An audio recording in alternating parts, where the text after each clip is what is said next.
এই কোফতা পোলাওটা আমার বাসায় সবাই খুব পছন্দ করে, বিশেষ করে আমার মেয়ের খুবই পছন্দের। এই জন্য মাঝে মধ্যে যখনই পোলাও রান্না করি এইভাবে একটু কোফতা পোলাও রান্না করে ফেলি। এই তো আমি এখানে কয়েক টুকরা চিকেন দিয়েছি, যেগুলো একেবারে হাড় ছাড়া। এরপর এখানে পেঁয়াজ কুচি, আদা রসুন কুচি, কয়েকটা কাঁচা মরিচ, ধনিয়া পাতা এবং পুদিনা পাতা দিয়েছি। এখন সামান্য একটু আমি এখানে মরিচের গুঁড়া দিয়েছি হাফ চামচ, এরপর জিরা গুঁড়া দিয়েছি, তারপর গরম মশলার গুঁড়া দিয়েছি।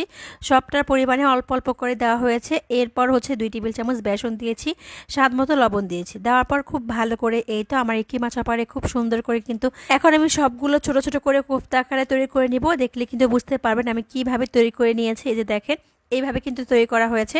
এখন সবগুলো এরকম তেলের মধ্যে আমি ভাজবো একটু সময় নিয়ে। যখন খুব ভালো করে ভাজা হয়ে যাবে তারপর কিন্তু আমি এই তো নামিয়ে রাখলাম। এখন সাধারণত আমরা যেভাবে পোলাও রান্না করি সেভাবেই কিন্তু পোলাওটা আমি রান্না করব। আর প্রথমেই তো আমি এই হাঁড়ির মধ্যে পোলাও চাল দিয়েছি, তার মধ্যে এলাচ, দারুচিনি, তেজপাতা, তেল পরিমাণ মতো দেওয়া ছিল। এরপর আমি স্বাদ মতো লবণ আর 1 টেবিল চামচ আদা বাটা দিয়েছি।